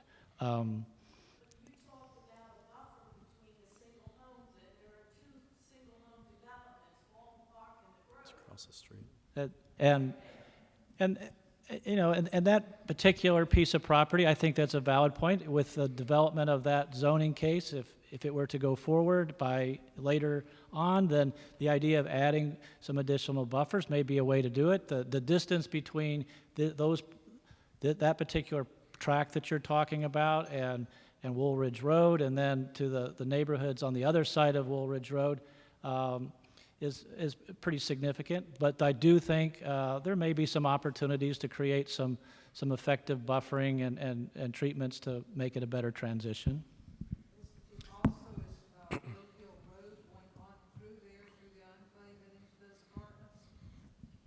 apartments? In the plan, we've shown a new street network that does connect 60 with Grove Hill so that we can get better circulation. One of the goals of the plan is to try to create more of a grid street kind of setup for both the south side of 60 as well as the north side. One of the benefits of trying to do a grid street connection is it provides more options for drivers to get from point A to point B without just getting onto the main arterial or the main roadway, and that's where you start getting the clogs. If you give people other options to get from point A to point B, it does provide for a relief on those roadways. Would there be any plans for a red light there? Because right now it's hard to get out on the Woolridge Road. I think, one of the things we mentioned was that the US 60 would have a corridor study that would come out of that. Within that corridor study, the idea of where those signals should be located would be part of that. And then at Woolridge, I think the same with the idea of if it would meet the required warrants, as they call it, the number of trips and vehicles per day, I think that would be a real possibility. This is just a question about growth. How many people are expected to move in the next 30 years? Again, you can assume a 1 or 2% growth rate and grow it out over 30 years. We could tell you what that is, but I can't run those numbers in my head. Have you thought about a bypass for traffic on Midlothian? Again, an intentional bypass is not something that we would want to do. Historically, those have created hardships for businesses that would be located, for example, along Route 60. Please identify roads on the density maps. Again, apologize for the scale there. You'll be able to read those in the plan documents themselves. What plans have been considered to reduce the traffic speed on Westfield Road? We have done traffic studies on Westfield Road. Generally speaking, the speeds were, 25 to 30 is where they were. I could send, if anyone has questions about that particular information, we can send it to you. We could do additional collections and provide additional enforcement of the speed limit out there if folks are concerned with speeding on Westfield. Where will the bus stops be? Where will the train station be? So we don't have any bus stops currently planned along the corridor. That is something we'll take into consideration. The plan does mention that the greater region, greater RVA transit vision plan does call for bus rapid transit or suggest bus rapid transit out in this area, similar to the Pulse along Broad Street.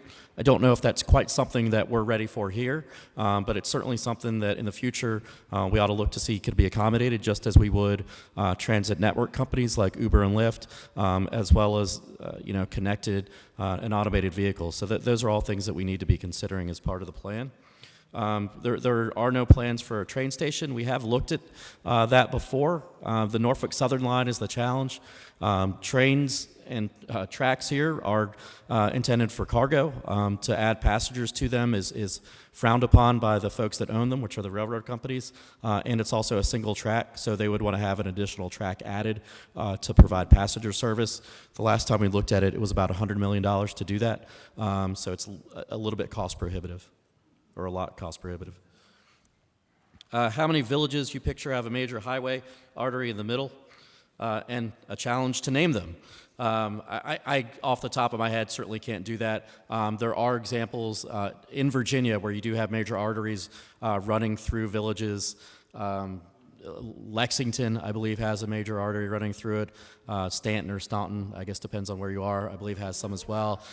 So there are developments that have them. We can go over those again on a more granular basis afterwards. Let's see. Met with local transit planning representatives regarding incorporating language into the plan, but it doesn't appear to be in there. The Village and Magisterial District of Midlothian supports the expansion of passenger rail to our community. Department of Rail and Public Transportation is looking for this language for planning purposes. We could certainly take a look at adding that language. I don't know from any perspective it changes a whole lot, but I do think we have some language that deals with that in the plan. we'll double check that. Okay, so it is in there. Very concerned that traffic is not properly considered. Winterfield and Midlothian seem to just get worse.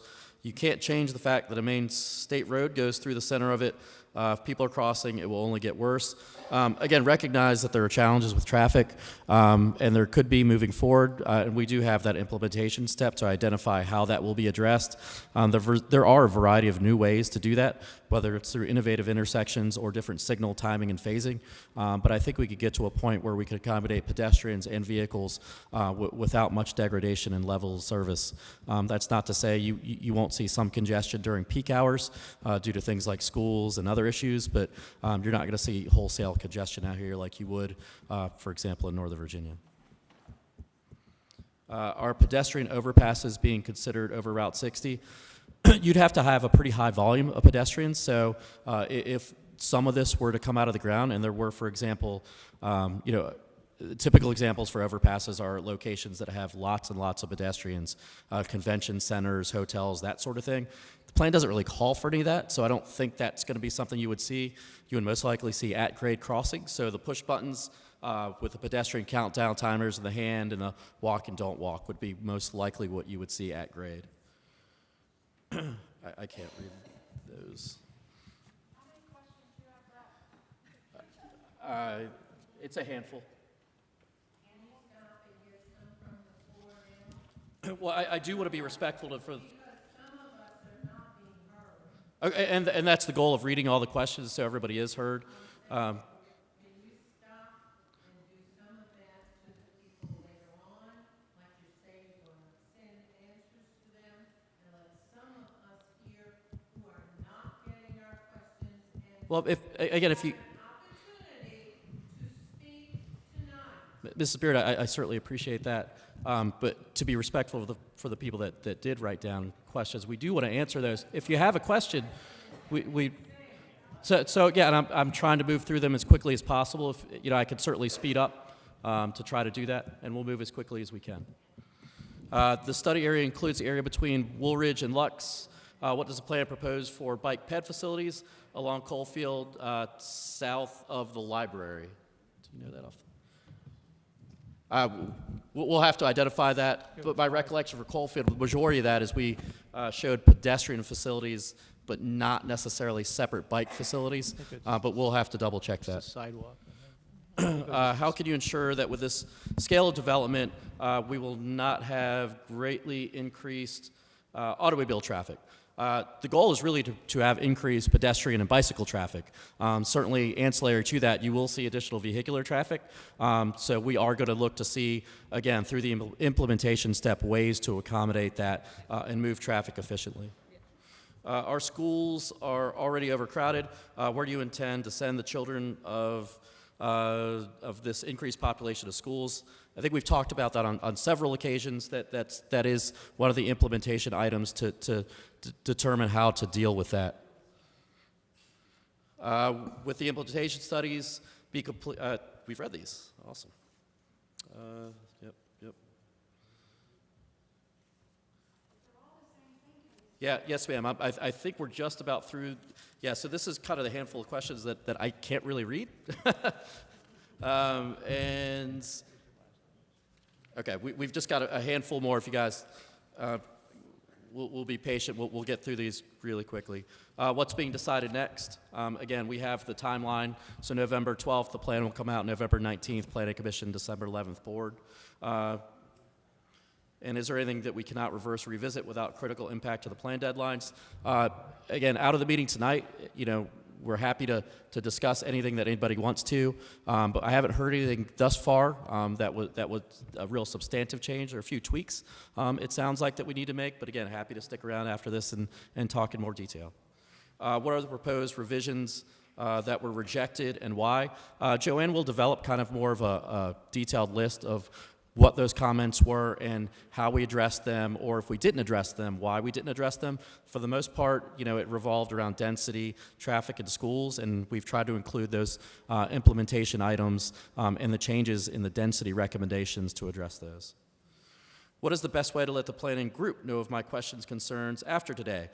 Joanne's information is in there. You could call any of us. She's really the best one to contact directly. If you want to call me, you can. My number is 748-1517. You can reach me anytime, 8:30 to 5. Andy, what's the main number at planning? They can just call me 748-1395. 748-1395. And again, Joanne's email address was in the information as well. And we can also send out just another reminder through, if you signed in, we'll send another email saying, hey, thank you for coming, and here's how you can address or send us some additional comments if you have them. There's a question about diversity. How do you build a diverse community?